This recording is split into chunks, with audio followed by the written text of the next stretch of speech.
আমার ওই সময় ওই জামানার খলিফা নিজের সন্তানকে দড়ি দিয়ে পিলারের সঙ্গে বেঁধে ফেললেন।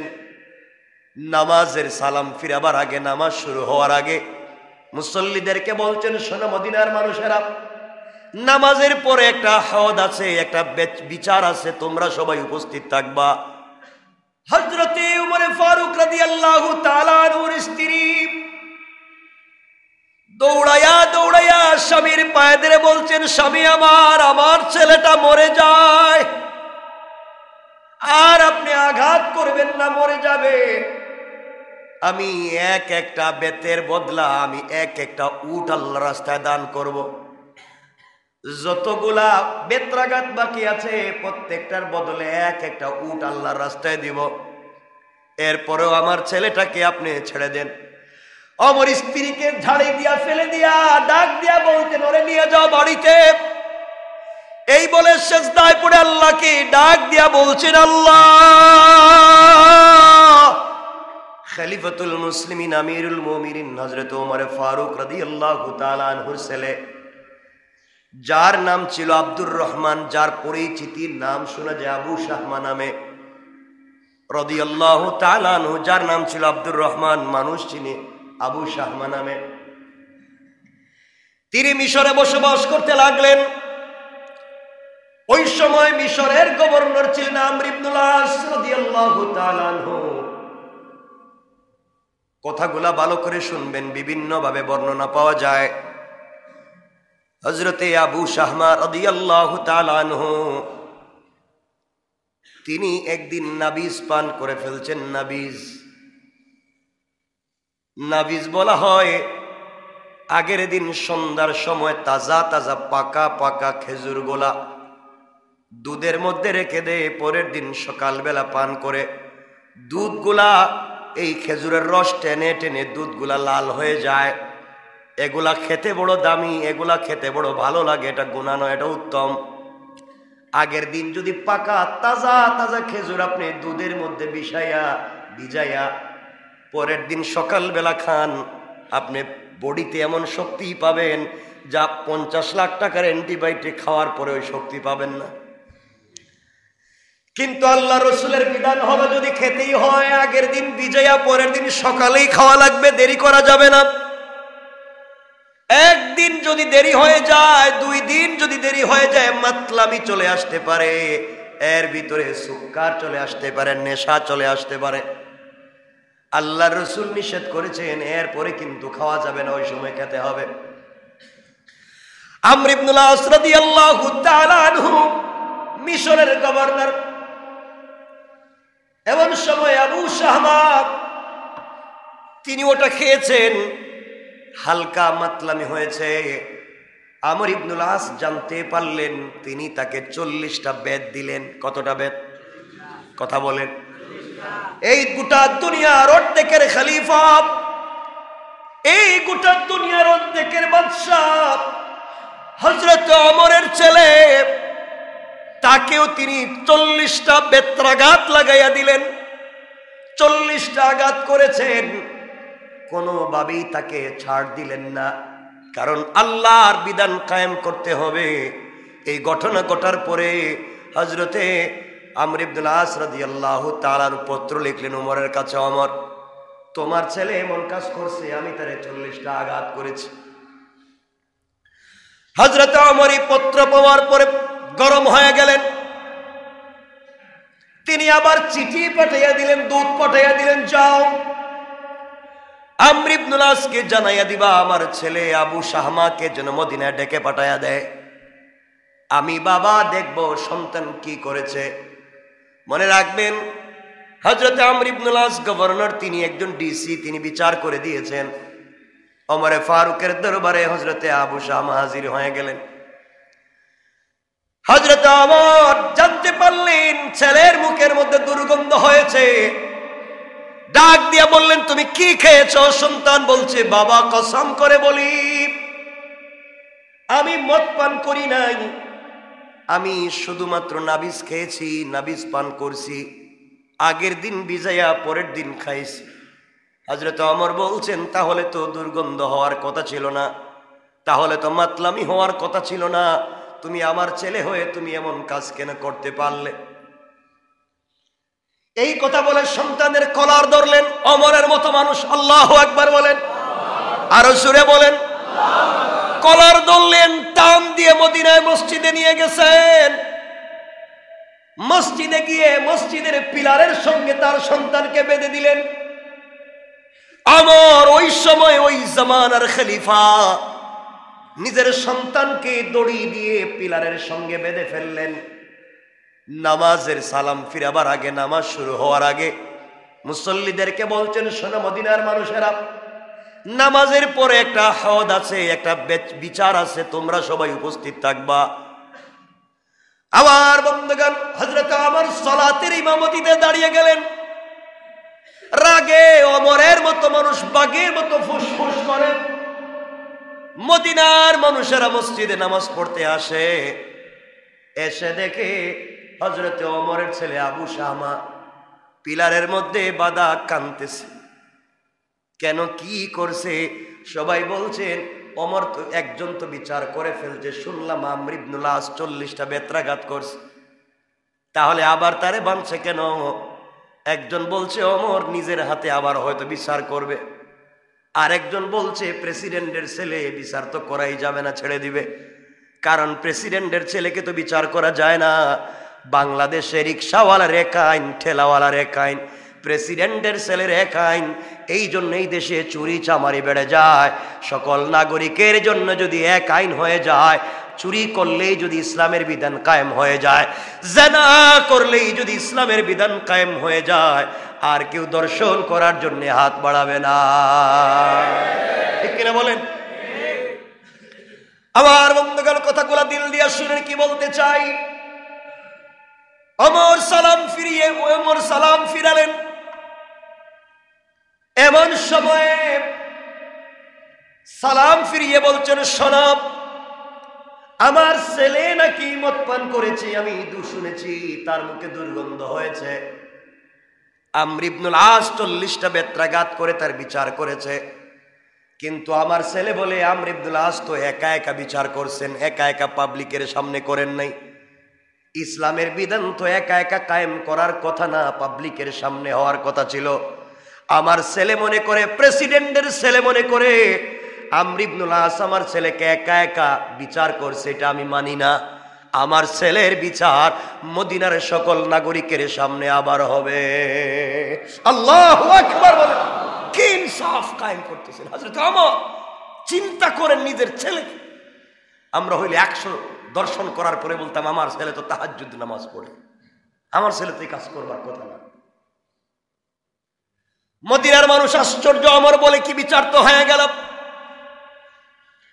ছেলেটা পায়ে ধরে কাঁদতেছে, ডাক দিয়া বলছে, আব্বা, কসম করে বলি আমি কিন্তু মদ পান করি নাই। ওমর বলছেন, তা মানলাম, কিন্তু তোমার মুখে দুর্গন্ধ হলো কেন? তোমার মধ্যে মাতলামি আসলো কেন? বোঝা গেল তুমি ঠিক মতো খাও নাই, পরে 1-2 দিন রেখে খাইছো। আমি বাবা বিচার করব কিয়ামতের দিনে, আমি বিপদগ্রস্ত হতে চাই না। এই বলে কাজী হযরত ওমর জল্লাদকে বলছেন, এর বেত্রাঘাত করো, ছড়ি লাগাও, দড়ি দিয়ে পিটাও। হযরত ওমরের সামনে, মদিনার মানুষের সামনে প্রেসিডেন্টের ছেলের বিচার হচ্ছে। 1-2 করে 3টা আঘাত করা হয়েছে। হযরত ওমর ধাক্কা দিয়ে জল্লাদকে ফেলে দিলেন, বলছেন, আমার কাছে দে। প্রেসিডেন্টের ছেলে মনে করে, মনে হয় আস্তে আস্তে তুই মারতেছিস, এমন হবে না। এই বলে এই সময়কার দুনিয়ার সব থেকে শক্তিশালী ক্ষমতাধর পায়লওয়ান হযরত ওমর তার হাতে বেতটা নিয়া নিজের হাতে ছেলেকে আঘাত করতে শুরু করেছে। আল্লাহু আকবার। কি বিধান! তিনি বলতেন, আগে আমর ইবনুল আস 40টা মারছে, ওগুলা বাতিল। তুমি আরো 3টা মারছো, ওগুলা বাতিল। তোমার 3টা, একটা হয়েছে, আমি 2 থেকে শুরু করলাম। চিন্তা করছেন না কিছু? বিচার করতেছে কে? আসতে বলবেন না কে? কার বিচার করে? নিজের ছেলের বিচার। চিন্তা করে করতে করতে 10টা বেত্রাঘাত করেছেন। ফিনকি দিয়ে বডি থেকে রক্ত পড়তেছে, সুপ সুপ করে কাপড়গুলো রক্তে ভরে গিয়েছে।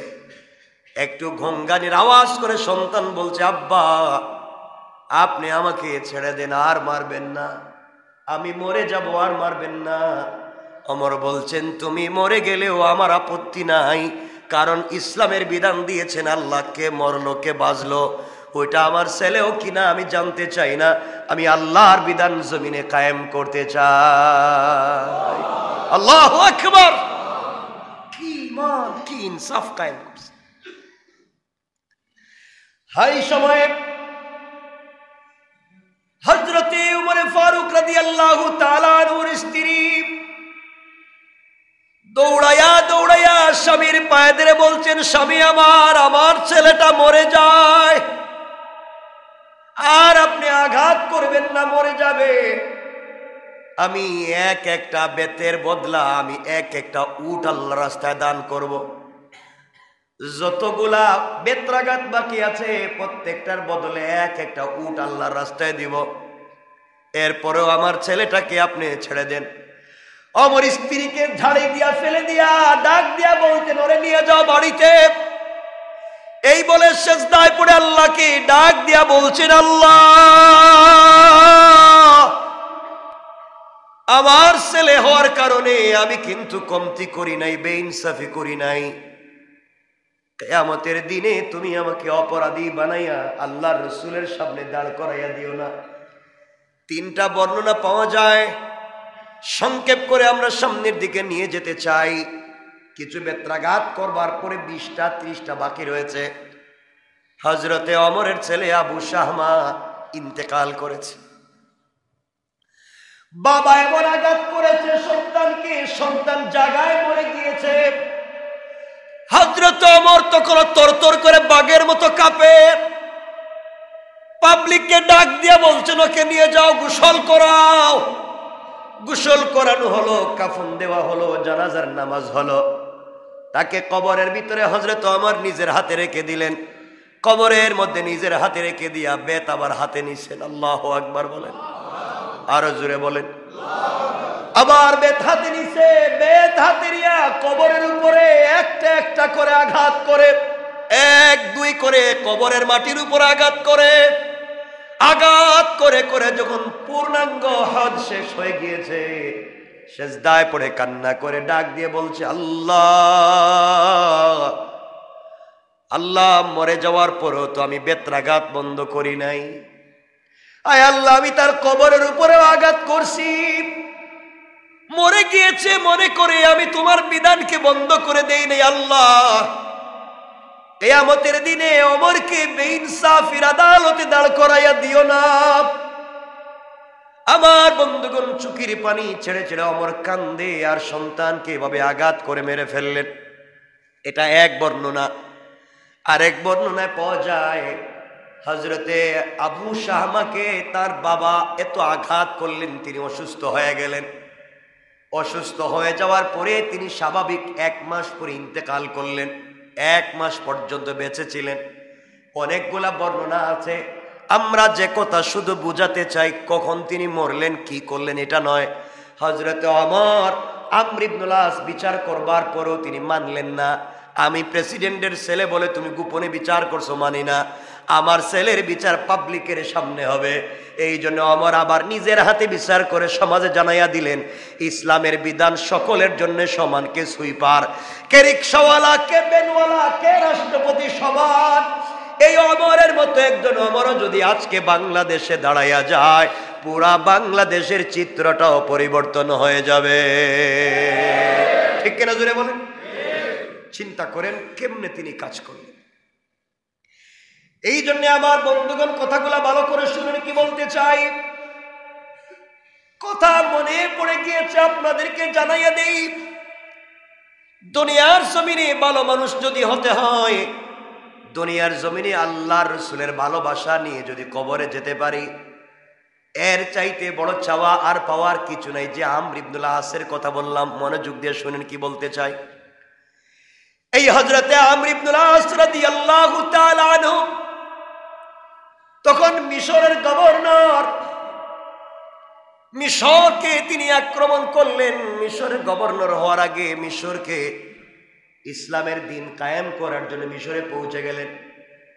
মিশরের তখনকার যে বাদশাহ ছিলেন তার কাছে বলছেন, শোনো, আমরা মুসলমানেরা এসেছি, এখানে দিন জিন্দা করব, দিন কায়েম করব, তোমরা আমাদেরকে মিশরে ঢুকতে দাও। কেউ ঢুকতে দিল না। কথাগুলো ভালো করে বুঝবেন। অনেক দিন হয়ে গেল, যুদ্ধ হয়, কেউ জয়লাভ করে না। মিশর নামক শহরের সবগুলা প্রধান প্রধান গেট বন্ধ করে দেওয়া হলো, কোনোভাবেই শহরে ঢুকতে দেওয়া হয় না। এমন সময়ে আমর ইবনুল আস রাদিয়াল্লাহু তাআলা আনহু এবং মুসলমানদেরকে দুর্বল করার জন্য কাফেরেরা ষড়যন্ত্র করলো। তাদের ঈসা নবীর মূর্তি তারা বানাতে লাগলো মিশরের মুড়ে মুড়ে। হযরত ঈসা আলাইহিস সালাতু ওয়াস সালামের মূর্তি বানালো। মূর্তি বানিয়ে তারা মুড়ে মুড়ে রেখে দিল। তাদের বড় বড় পাদ্রী সিদ্ধান্ত নিয়েছে, আমরা গভীর রজনীতে আমাদের নবীর মূর্তির নাক ভেঙ্গে দিব, পা ভেঙ্গে দিব, হাত ভেঙ্গে দিব। ওগুলা ভেঙ্গে দিয়া আমরা দোষ দিব মুসলমানরা এগুলা করছে। সুতরাং আমরা তো মুসলমানদের সঙ্গে যুদ্ধ করে পারবো না, বুদ্ধিভিত্তিক আন্দোলন করা লাগবে।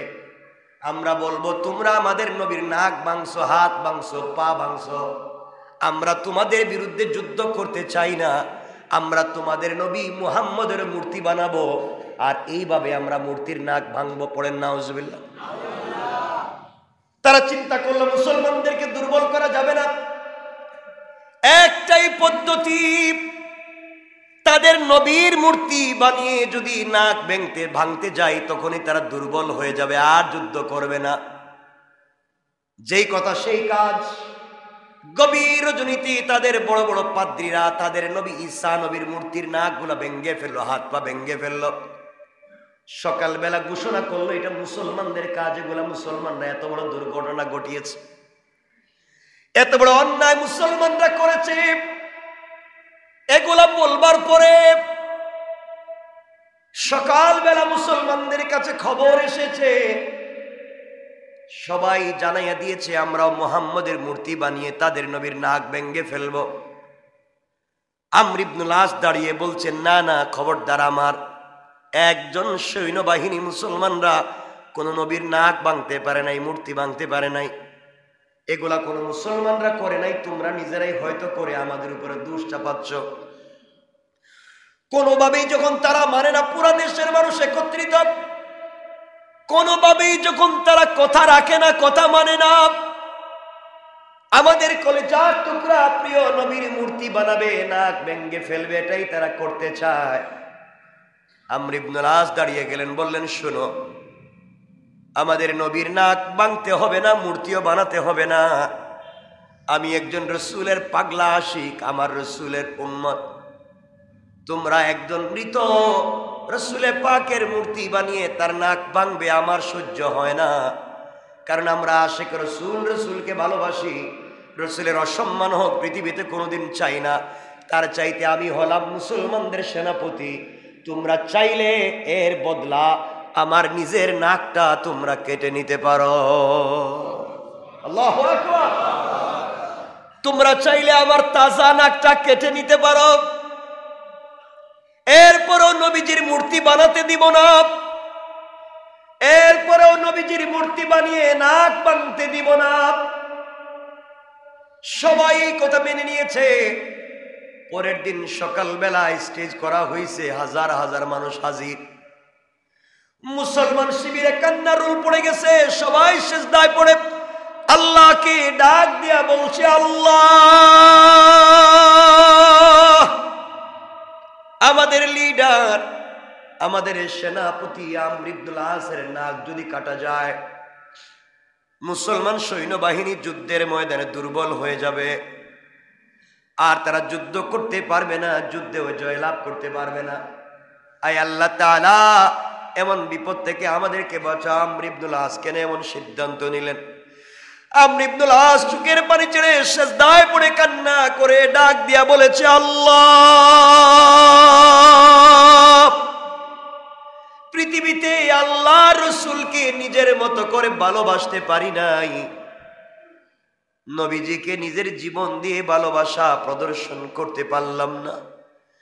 আয় আল্লাহ, আমি আমর ইবনুল আসের সামনে দিয়া কত সাহাবী শহীদ হয়ে গেলেন, আমার যে কপালে শাহাদত নাই।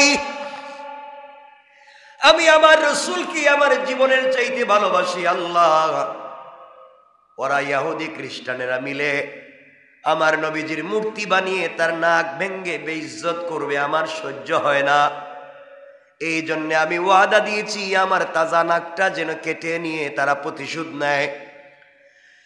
আয় আল্লাহ, কিয়ামতের দিন যখন আমার কাটা নাক নিয়ে আল্লাহ রাসূলের সামনে হাজির হব, আমার রাসূল আমাকে ডেকে ডাক দিয়া বলবে, আমর ইবনুল আস, তুমি না মিশরের গভর্নর ছিলে, তোমার নাক কেন কাটা গেল, কি করছো? আমি বলবো, ইয়া রাসূলুল্লাহ, ইয়া হাবিবাল্লাহ, পয়গম্বরে আরবি, আমি দুনিয়ার জমিনে কিছু করি নাই আপনার সম্মান ইজ্জতকে বাঁচাবার জন্যে, আপনার মূর্তি যেন কেউ না বানাতে পারে আপনাকে ভালোবেসে। আপনার মূর্তি না বানাতে গিয়ে আমার তাজা নাকটা কাটাইয়া দিয়ে আসছি। আমার বিশ্বাস আমার নবীজি আমাকে একা রেখে তিনি জান্নাতে যাবেন না। সুবহানাল্লাহ, জোরে পড়েন। কেমন ছিলেন সাহাবীরা, আমার নবীজি কেমন ভালোবাসতেন সাহাবীরা। ও মুসলমানেরা, উহুদের প্রান্তরে আল্লাহ রাসূলের উপরে তীর আসে, সাহাবীরা দৌড়াইয়া গিয়া নবীজির সামনে বুকটা পেতে দেয়, নিজের বুকে তীর নেয়, রাসূলকে বাঁচাইয়া দেয়। এমন ছিলেন সাহাবীরা, রাসূলকে ভালোবাসা দিয়েছেন। এক পর্যায়ে পরের দিন সকালবেলা হাজার হাজার মানুষ হাজির হয়ে গিয়েছেন, আমর ইবনুল আসের নাকটা কাটা যাবে। মুসলমানরা কাঁদতেছে, কাফেররা বলতেছে মুসলমানরা দুর্বল, পরাজয় বরণ করবে, তাদের নেতার নাক কাটা যাবে। জল্লাদেশে আমর ইবনুল আসের নাকে টান দিয়ে নাক কেটে ফেলবে। এমন সময় ওই ইহুদি খ্রিস্টানদের মধ্য থেকে তাদের সব থেকে বড় পাদ্রী দাঁড়াইয়া গিয়েছে, আর ডাক দিয়া বলছে, খবরদার, আমর ইবনুল আসের নাক কাটতে যাইও না, কারণ সে আমাদের নবীর মূর্তির নাক ভাঙ্গে নাই, মূর্তির নাক ভাঙছি আমি নিজে। তুমি কেন নিজে ভাঙতে গেলে? এবার চোখের পানি ছেড়ে কান্না করে ডাক দিয়া বলে, শোনো, আমরা নিজের হাতে আমাদের নবীর মূর্তি বানাইয়া নাক ভেঙ্গে ফেলে দিয়েছি। দিলের ভিতরে একটু মায়া লাগে নাই, দয়া লাগে নাই, ভালোবাসা জন্ম নেয় নাই। আর মুসলমানরা তাদের নবীকে এত ভালোবাসে, এত কলিজাত থেকে ভালোবাসে, তারা মাটি দিয়া মূর্তি বানাইয়া নাক ভেঙতে চাইল না, নিজের তাজা নাকটা কাটাইয়া দিতে চাইল। এমন আশেক রাসূল পৃথিবীতে আর নাই। বুঝতে পেরেছি মুহাম্মদ সত্য, ইসলাম সত্য। এই মুহূর্তে আমরা যারা এখানে আছি হাজার হাজার, সকলেই কালিমা পড়ে মুসলমান হয়ে গেলাম। সুবহানাল্লাহ, জোরে পড়েন। এই জন্য আল্লাহ রাব্বুল ইজ্জত ওয়াল জালাল বলেছেন, কুল ইন কুনতুম তুহিব্বুনাল্লাহ ফাত্তাবিউনি ইউহিব্বুকুমুল্লাহ।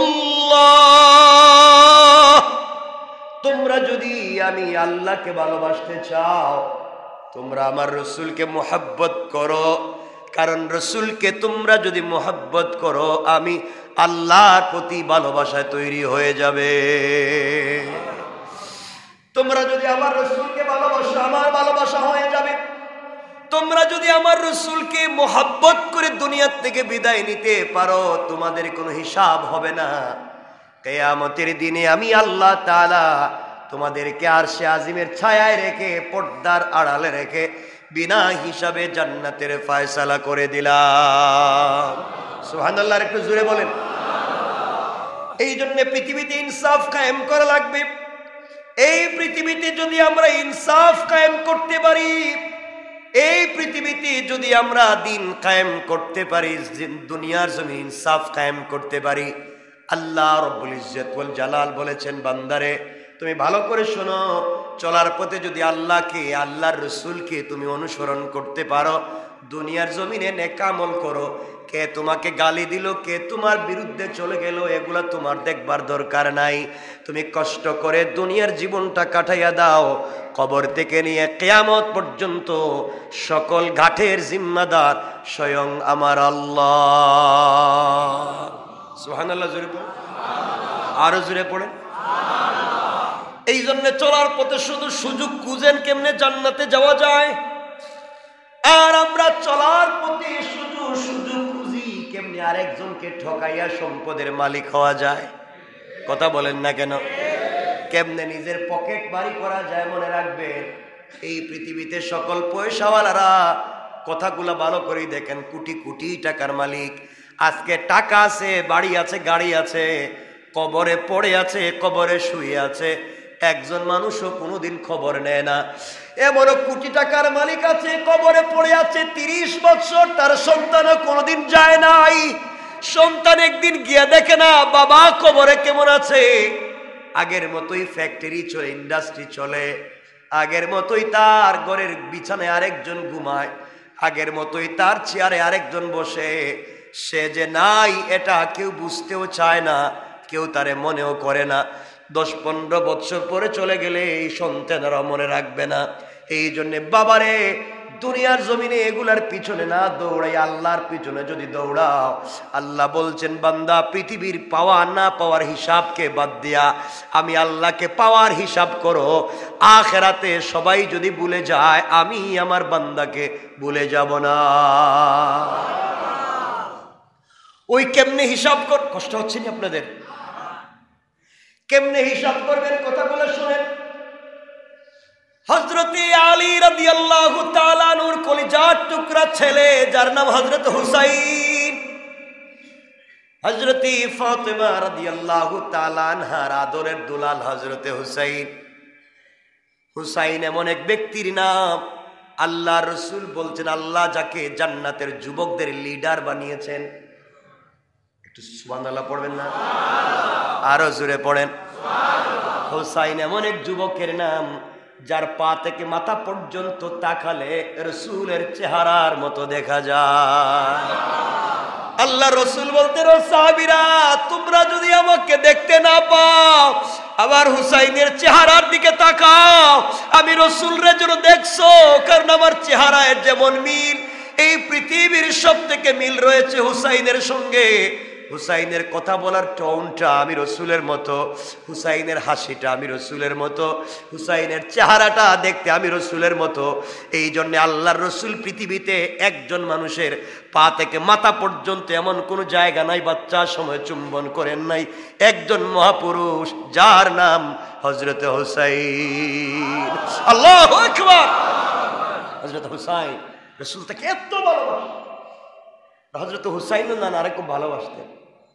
মাঝে মাঝে বলতেন, না না, তোমার তো পয়সা পাতি নাই, এরা লাইটও কিনে দিতে পারো না, অন্ধকারে যে এক ঘর থেকে আরেক ঘরে যাবো, এক বন্ধুর বাড়িতে যাবো, একটা লাইটও দিতে পারো না, পয়সা নাই তোমার। নানা বলছেন, পয়সা নাই তো আমি দিব কেমনে? পয়সা না থাকলে তুমি আমার সাথে চলো। কই যাবো? ঘরের বাহিরে গিয়ে অন্ধকার রাত্রে তুমি একটু মুস্কি হাসি দিবা। নবীজি বলছেন, আমি হাসলে তোমার লাভ কি? না না, তুমি হাসলে যে তোমার দাঁত বাইর হয় না, ওই দাঁতের আলোতেই রাস্তা আলোকিত হয়ে যায়। রাসূলের পাক একটা কোমরে একটা বেল্ট পরতেন, মানে একটা কোমরে একটা রুমাল, কোমরে তিনি একটা রুমাল পরতেন কোমরে। যুদ্ধের ময়দানে রাসূল ইন্তেকালের আগে এটা হযরত হুসাইনকে দিয়েছিলেন। সুবহানাল্লাহ বলেন না? যে আমি নানা তোমারে দিলাম। আমার বন্ধুগণ, হযরত হুসাইন, আমরা লম্বা করতে চাই না, কোথায় কথা চলে এসেছে। আমার বন্ধুগণ, কথাগুলা ভালো করে বুঝবেন। আপনারা জানেন ঘটনা, আমি ওই ঘটনার দিকে যেতে চাই না, শুধু টাচ দিতে চাই। নানার কাছে গিয়ে বলছে, নানা, সকল ছেলেরাই তো ঘোড়া দৌড়ায়, আমাদের যে ঘোড়া নাই, তুমি আমাদেরকে ঘোড়া কিনে দিতে পারলা না, কেমন নানা হইলা? সবার কথা শোনো, আমাদের কথা শোনো না। আল্লাহ রসুল বলছেন, নানা, আজকে তোমাদেরকে পৃথিবীর দামি ঘোড়া চড়াবো। সুবহানাল্লাহ বলেন। এই বলে আল্লাহর রাসূল নিজে ঘোড়ার মতো হয়ে হাত পা লম্বা করে ঘোড়ার মতো হয়ে পড়লেন। হযরত হুসাইনকে বলছেন, নানা, তুমি আমার পিঠে উঠো। কয়, পিঠে তো উঠলাম। কয় না না, এখন তো গোড়ার তো লাগাম লাগবে, তোমার যে লাগাম নাই। আল্লাহর নবী বলছেন, হুসাইন রে, আমার মাথায় যে লম্বা চুল আছে ওই চুলগুলাকে টান দিবা, তোমার গোড়াও লাগামের মতো টান দিলে দৌড়াবে। সুবহানাল্লাহ, জোরে পড়ে। চিন্তা করছেন নানার চুল ধরে টান দেয় তো রসুল যান, কয় না না, গোড়া তো ভালো আছে। হযরত হুসাইন ডাক দিয়া বলছে, ওমর ফারুক ঢুকে চোখের বাড়ি ছেড়ে কান্নায় ভেঙে পড়ে, হুসাইন খবরদার, কি করছো তুমি? আল্লাহ রসুল রে গোড়া বানাইয়া পিঠে বসে রয়েছ। অমরকে বলছেন, খবরদার, আপনি কথা বলবেন না, এটা আমার পৃথিবীর সব থেকে দামি গোড়া, এর মতো দামি গোড়া পৃথিবীতে আর নাই। আল্লাহ রসুল নিজ থেকে বলছেন, আমার কথা বইল না, আমার হুসাইনকে চড়তে দাও। আসমানের উপর থেকে আল্লাহ এগুলা দেখে দেখে মুসকে মুসকে হাসে। কি ভালোবাসা ছিল এগুলা বলতে। তো যদি বলতে যাই ডিপলি, আপনারা তো হার্ট অ্যাটাক করবেন। আমার বন্ধুগণ, কথাগুলা দিল দিয়া শুনেন। এই হুসাইন একদিন রাস্তায় বের হইছে, ওমরের ছেলের সঙ্গে দেখা। কার ছেলে?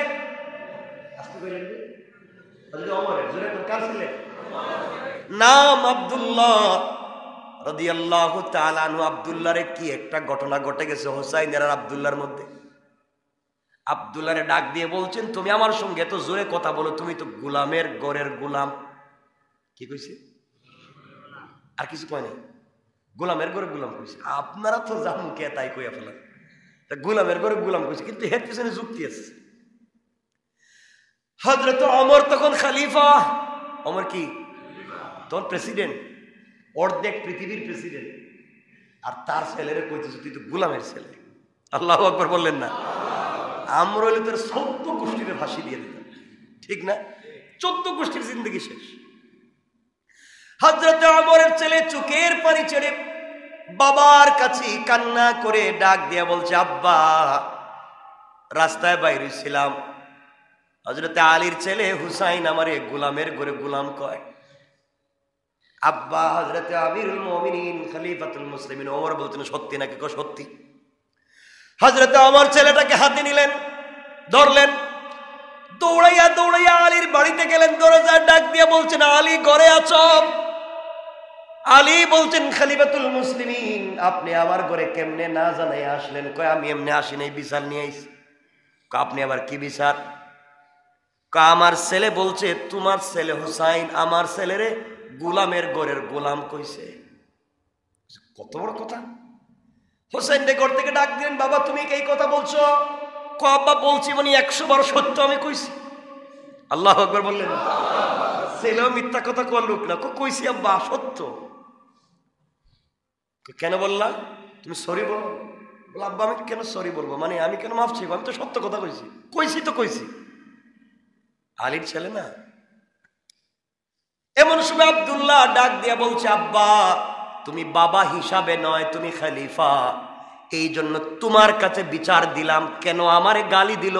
সাক্ষীও তো ঠিক আছে, হ্যাঁ নিজেও তো স্বীকার করছে, তুমি আমার বিচার করো। আল্লাহু আকবার বলেন। হযরত ওমর বলছেন, আলী আমি কি বিচার করব? তুমি কি বিচারে রাজি? আলী বলছেন, ভাই সত্যি বিচার করবো। করবো মানে আমার ছেলেকে গালি দিয়েছে, আমি বিচার করব না। আলী বলছেন, কুরাইশ বংশের নাতি রাসূলে পাক বিশ্বনবীর কলিজার টুকরা নাতি হুসাইন গালি দিয়েছে, স্বীকার করেছে, তুমি বিচার করতে চাও, আমি রাজি। ওমর বলতেন, বিচারটা কিন্তু গোপনে হবে না, মদিনার মসজিদে পুরা মদিনার পাবলিকের সামনে হবে। না, এটা আল্লাহু আকবার কালকে কইেন, জুম্মার কালকে যখন জুম্মা থাকতো না তখন আল্লাহু আকবার কইেন। জোরে পড়েন না আল্লাহু আকবার। আলী চিন্তা করে, দেখছো কারবার, আমার ছেলে কিনে একটা বইলা ফলাইছে, বিচার করবো কই মসজিদে, তাও সারা মদিনার মানুষের সামনে। মান সম্মান তো আমার যাইবো এ মুখ দেখা মুখে। হযরত আলী হুসাইনকে বলছেন, বাবা তুমি কি এই কথা উড্ড করতে পারবা না? আব্বা মরে গেলেও না, কইছি এটাই কইছি।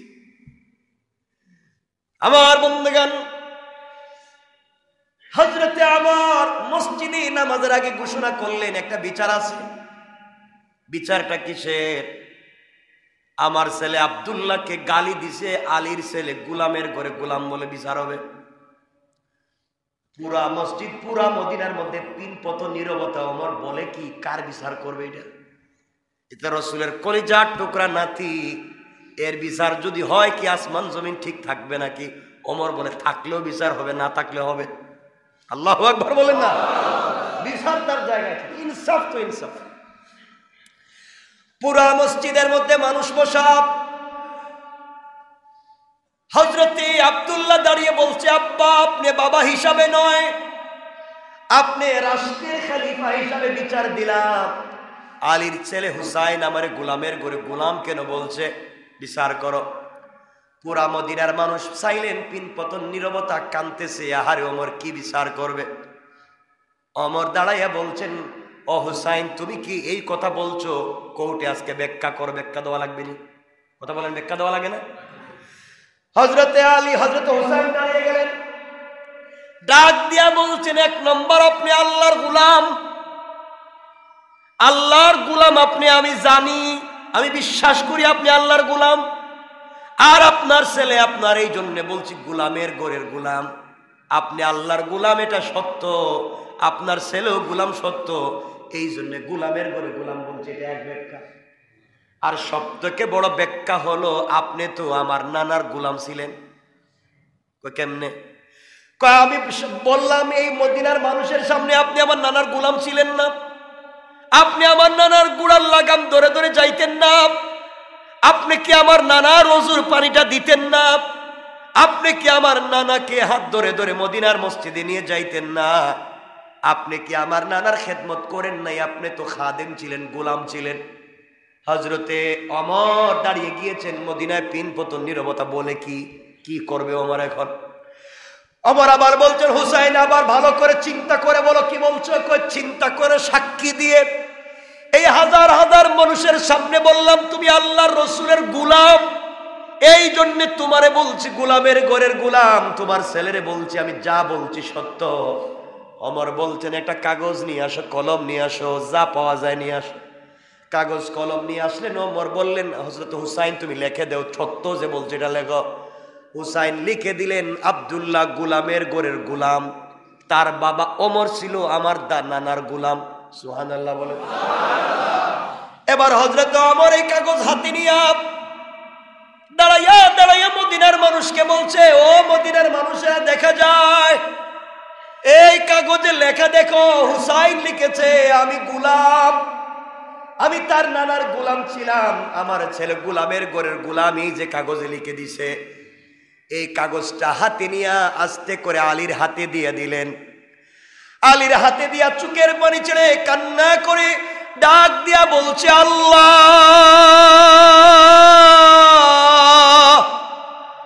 আলী হাজার হাজার মানুষের সামনে আলীর হাতে এই কাগজ আমি উঠাইয়া দিলাম, আল্লাহ।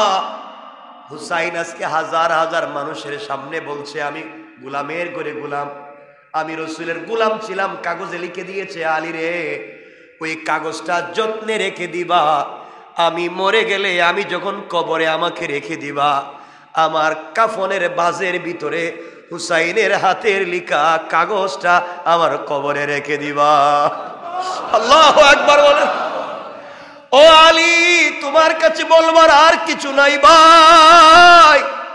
ও মদিনার মানুষেরা তোমরা সাক্ষী থাকো, হুসাইন সাক্ষী দিছে আমি তার নানার গোলাম ছিলাম। আল্লাহ, আমি আর কিছু চাই না। কিয়ামতের দিনে বিশ্ব নবী যদি আমার গোলাম বলে স্বীকার করে নে, আমার আর কিছু লাগবে না। তার নাতি তো কাগজে লিখে দিয়েছে, কবরের ভিতরে মিজান পুলসিরাতে কোনো জায়গায় যদি বিপদে পড়ে যাই, প্রশ্নের জবাব দিতে না পারি, আলী কাগজটা রেখে দিবা। ওই কাগজ বের করে আল্লাহরে দেখাইয়া দিব, আল্লাহ আমি তো কোনো জিনিস জানি না, আমি গুনাহ করছি, অন্যায় করছি, আমি অপরাধী, এটা ঠিক, কিন্তু আমি তোমার বন্ধুর গোলাম ছিলাম। এই যে তার নাতি হুসাইন লিখে দিয়েছে আমি গোলাম, লাখ লাখ মানুষের সামনে বলেছে আমি গোলাম, তুমি কেমনে তোমার বন্ধুর গোলাম রে জাহান্নামে দিবা? আল্লাহু আকবার বলেন। বলো না রব তুমি কেমনে জাহান্নামে দিবা। হুসাইন সাক্ষী দিয়েছে, মদিনার হাজার হাজার মানুষ শুনছে, আল্লাহ কিয়ামতের দিনে তুমি আমাকে বিপদে ফেলে দিও না। এরা ছিল কত ইনসাফওয়ালা, সুযোগ পাইলেই জান্নাতে যাওয়ার রাস্তাটা পরিষ্কার করে ফেলে, সুযোগ পাইলেই কথার ডনের ভিতরে জান্নাতে কেমনে যাওয়া যায়। এমন সময় মদিনার মানুষ কান্নায় ভেঙ্গে পড়েছে আর ডাক দিয়া বলছে, আল্লাহ হুসাইন আজকে ওমরে দুনিয়ায় থাকতে জান্নাতি বানাইয়া দিয়েছে, আজকে যদি ওমরকে জান্নাতি বানাইয়া দিল, আল্লাহ আজকে যদি ওমর না হইয়া আমাদেরকে হুসাইন বলতো আমরা গোলাম ছিলাম, আর কাগজে লিখে দিত, তার নানার সামনে কাগজ নিয়ে হাজির হয়ে যাইতাম। ওমর বলছে তোমরা সাক্ষীতা করে পৃথিবীতে কোনো নেক আমল আমার নাই কবুল হওয়ার মতো, কিন্তু একটা কাগজ আছে জান্নাতে যাওয়ার। আল্লাহর রসুল রাগ করলে দেখে দেবো ইয়া রাসূলুল্লাহ, আপনার খিদমত করতে পারি নাই, যেইভাবে খিদমত করলে আপনি খুশি হবেন করতে পারি নাই, কিন্তু আপনার নাতি আমাকে লিখে দিয়েছে আমি আপনার গোলাম ছিলাম, আমার বিশ্বাস এমন সময় আমার রাসূল আমাকে একা ফেলে দিয়ে জান্নাতে যাবে না। সুবহানাল্লাহ, জোরে পড়েন। আমার কথা কি বুঝতে পারতেছেন? কথাগুলো কি বুঝতে পারতেছেন? আজকে তারা সুযোগ পাইলেই জান্নাতে যাওয়ার রাস্তা খোলে, আর আমরা সুযোগ পাইলেই ঠকানোর রাস্তা খুলি। আমার বন্ধুগণ, কথাগুলা শেষ দিকে নিয়ে আসতে চাই। ইনসাফ কার নাম? কথা মনে আছে? পুরো আলোচনায় কি আজকে ইনসাফ। ইনসাফ কার নাম চিন্তা করেন, ঘটনার দিকে যেতে চাই না, আমাদের সময় শেষ হয়ে গিয়েছে। হযরতে আরেকজন কলিজার টুকরা রাসূলের প্রিয় মানুষ ছিলেন, যার নাম ছিল ওয়াইস আল কারনি। আমি তার ঘটনা বলবো না, ওয়াইস আল কারনি কোন সাহাবী ছিলেন না। ওয়াইস আল কারনি ইয়ামানের কার্ন গোত্রের একজন গোলাম কালামান একজন মানুষ ছিলেন, গরিব মানুষ ছিলেন, যার নাম ছিল ওয়াইস। ওয়াইস আল্লাহর রসুলের জমানায় আল্লাহর রসুল জীবিত থাকতে কালিমা পড়ে মুসলমান হইছে, কিন্তু মায়ের খিদমত করবার কারণে, মায়ের প্রতি ইনসাফ কায়েম করবার কারণে একদিনও মদিনায় আসতে পারে নাই রসুলের সঙ্গে দেখা করার জন্যে। বলতো শুধু আল্লাহ আমার তো মন পড়ে থাকে আমি রসুলকে দেখতে যাব, কিন্তু আমার মা বেঁচে আছেন, আমি যদি রসুলকে দেখতে যাই মায়ের খেদমত কে করবে, এই জন্যে আমি যেতে পারি না। আমার মাকে দেখবে কে? আমার মা যে বৃদ্ধা, কেউ আমার মাকে বুঝবে না আমি ছাড়া। এই জন্যে আল্লাহ আমি এখানে পড়ে থাকি, যাই না। এই ওয়াইস আল কারনিকে আল্লাহ তার মায়ের ইনসাফের সাথে খিদমত করবার কারণে কত দামি বানাইয়া দিলেন। একবার খুঁজে খুঁজে তিনি মদিনায় আসছিলেন, আল্লাহ রসুলকে পেলেন না। আমার বন্ধুগণ, আমার নবীজি ইন্তেকালের আগে বলে দিয়ে গেছেন, ওমর আর আলীকে ডাক দিয়ে বলছেন, আলী ওমর এদিকে আসো, আমার পরে মদিনায় একটা পাগল আসবে যার নাম ওয়াইস আল কারনি, আমাকে খুঁজে পাবে না। ওমর ও আলী তাকে পাইলে তার কাছ থেকে তোমরা দুজনে দোয়া নিবা। আল্লাহু আকবার বলতে। ওমরের মতো মানুষ, আল্লাহর রসুলের পরে যদি নবী হতো আল্লাহ ওমরকে বানাইয়া দিত। ওমরের কথার উপরে ভিত্তি করে আল্লাহ কোরআনের 20 থেকে 22টা আয়াত নাজিল করছেন। এই ওমরকে আল্লাহর রসুল বলছেন, ওমর রে, ওয়াইস যদি পাও ওয়াইসের কাছ থেকে তোমার জন্য দোয়া নিবা।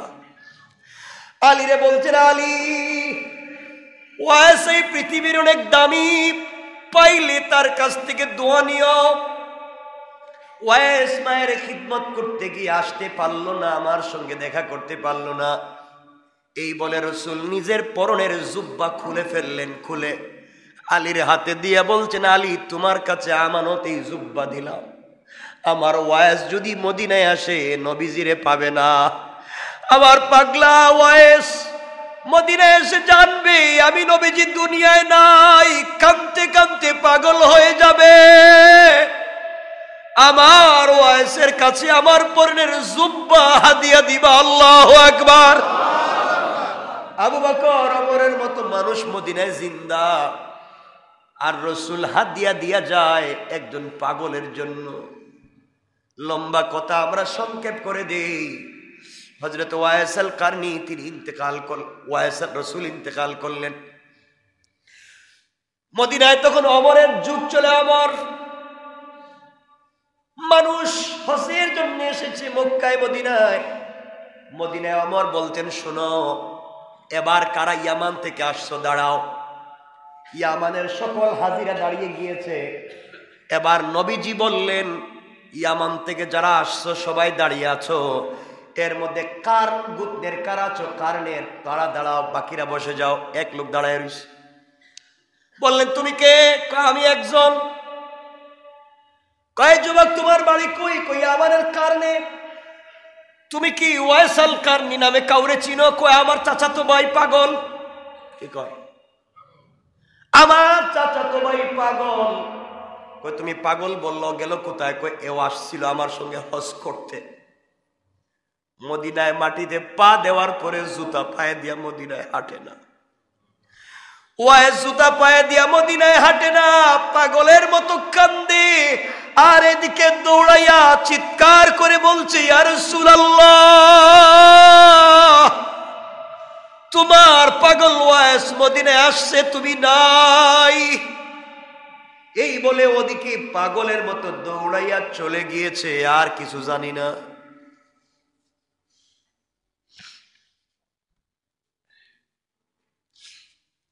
হযরত ওমর আর আলী দৌড়াতে লাগলেন। দুজন দৌড়াতে দৌড়াতে কিছু দূর গিয়া দেখেন একটা পাগলের মতো মাটির মধ্যে পড়ে কাঁদতেছে। মাটির মধ্যে গড়াগড়ি করে কান্না করে ডাক দিয়া বলছে, আল্লাহ, তোমার হাবিব এই মদিনার মাটিতে হাঁটছেন, ওই মাটিতে আমার বুক আর পিঠ লাগাইয়া দিলাম। আল্লাহ, নবীজির হাঁটার বরকতে তুমিও আমাকে মাফ করে দাও। ওমর আর আলী দাঁড়াইয়া বলছেন, যুবককে তোমার নাম কি? কেন কান্দ? ওয়াইস আল কারনী বলছে, আমার নাম দিয়ে তোমাদের কাম কি? তো পাগল টাইপের মানুষ। আমার নাম দিয়ে তোমাদের কাম কি? কেন জিগাও? তোমার বাড়ি কই? কই বাড়ি দিয়ে কি করবেন? কেন আমাকে জিজ্ঞাসা করো তোমার নাম কি? ওয়াইস। কয় আমার নাম জানলেন কেমনে? কে তোমরা? আমারে ডিস্টার্ব করো, আমারে কাঁদতে দাও, আমি একটু কান্দি। হযরত আলী বলছেন, ওয়াইস রে কান্দিস না, যে লোকটা তোর সামনে দাঁড়াই আছে সাধারণ কেউ না, মদিনার খলিফা। এটা হযরত ওমর। ওয়াইস কাঁদতেছি, বলতেছি, ভুল হয়ে গেছে, আমি বুঝি নাই, আপনাদেরকে চিনি না, আমি আলী, ও ওমর, আমি চিনি নাই। আমি না রাসূলকে দেখতে আসছিলাম, এখন তো মা মারা গেছেন, এই জন্য আসছি, মা জীবিত থাকতে আসতে পারি নাই। এখন মা মারা যাওয়ার পরে দেখি মারেও হারাইলাম, কলেজার টুকরা নবীরেও হারাইলাম। এখন যে আমার মাও নাই, রাসূলও নাই, আমি কোথায় যাব? এই জন্য কান্দি। ওমর ওয়াইস আল কারনীর হাত ধরে বলছেন, বাইরে আমি ওমর বলছি, হাতটা উপর দিকে উঠা, আমার জন্য আল্লাহর দরবারে একটু দোয়া করে দে। ওয়াইস বলছে, ওমর আমি তোমার জন্য দোয়া করব, তুমি খলিফা। আল্লাহর রাসূলের সাহাবী আলী বলছেন, ওয়াইস রে, নবীজি ইন্তেকালের আগে আমাকে আর ওমরকে বলেছেন, তোমাকে যদি পাই তোমার কাছ থেকে যেন একটু দোয়া নেই, কারণ তুমি হাত উঠাবার আগে আগে রবের দরবারে দোয়া কবুল হয়ে যায়, কারণ তুমি মায়ের খিদমত করছো, এই জন্য। এই বলে রাসূলের দেওয়া জুব্বা ওয়াইস আল কারনীকে হাদিয়া করে দিলেন। লম্বা কথা, ওয়াইস আল কারনী ইন্তেকাল করলেন। কিয়ামতের দিনে সকল মানুষ যখন জান্নাতে যাবে, ওয়াইস আল কারনীও যাবে সবার সঙ্গে। আল্লাহর রাসূল ওয়াইস আল কারনীকে ডাক দিয়ে বলেন, ওয়াইস জান্নাতে ঢুকতে পারবা না। সকল জান্নাতীরা জান্নাতে যায়, ওয়াইস আল কারনীকে আল্লাহ আটকে দিবেন, জান্নাতে ঢুকতে পারবা না, ওয়াইস দাঁড়াও দাঁড়াও। সকল মানুষ তাকাইয়া দেখবে হতবাকের মতো, আহারে এই মানুষটার সঙ্গে রাসূলের কত ভালোবাসা ছিল। আল্লাহ তাআলা এই লোকটাকে আজকে আটকায়া দিলেন, জান্নাতে যেতে দিচ্ছেন না। সবাই যখন চলে যাবে আল্লাহ বলবেন ওয়াইস তুমি এদিকে তাকাও, পিছন দিকে ওয়াইস তাকাবে। কোটি কোটি মানুষ জাহান্নামে কামতেছে। আল্লাহ বলবেন ওয়াইস রে, তোমারে আটকাইয়া দিছি, তুমি ছাড়া এই কাজ আর কেউ করতে পারবে না, একমাত্র তোমাকে লাগবে। আমিও চাই এই জাহান্নামীদেরকে মাফ দিব, কোনো ওসিলা পাই না, তোমারে পাইছি ওয়াইস। তুমি না মায়ের খিদমত করছো ওয়াইস রে, পিছনে তাকাইয়া তোমার আঙ্গুল দিয়া এভাবে এভাবে টান দেও, এভাবে আঙ্গুল দিয়া টান দিবা। যত লাখ মানুষের দিকে তোমার আঙ্গুল যাবে, তত লাখ জাহান্নামীকে মায়ের খিদমত করার কারণে ওয়াইস রে তোমার ওসিলায় মাফ করে দেওয়ার ওয়াদা দিলা। আল্লাহু আকবার। ও ওয়াইস, এই মানুষগুলা জাহান্নামে, কেউ তাদেরকে জান্নাতে নিতে পারবে না। আমি আল্লাহ আফসোস করি, কি দিয়া জান্নাতে দিব রে ওয়াইস? তুমি শুধু আঙ্গুলটা দেখাইয়া এভাবে দেখাইয়া দাও, যাদের বডিতে সোজা আঙ্গুল যাবে সবগুলারে বিনা হিসাবে জান্নাত দিয়ে দিব। আল্লাহু আকবার। চিন্তা করতে পারলে তারা কেমনে জীবন তৈরি করলেন, কি ইনসাফের জিন্দেগি কায়েম করলেন। আর আমরা কেন জানি খারাপ হয়ে যাইতেছি। আমার কথা আপনারা বুঝতেছেন? আমার কথা কষ্ট পান আপনারা? জীবনটা কিভাবে বানান। আজকে আর লম্বা করতে চাই না, 2টা হয়ে যাচ্ছে, আর কত লম্বা করব। আজকে বাদ মাগরিব আমি তাফসিরে বসবো এখানে কিছুক্ষণ, আসবেননি সবাই? মাগরিবের সাথে সাথে চলে আসবেন। আমি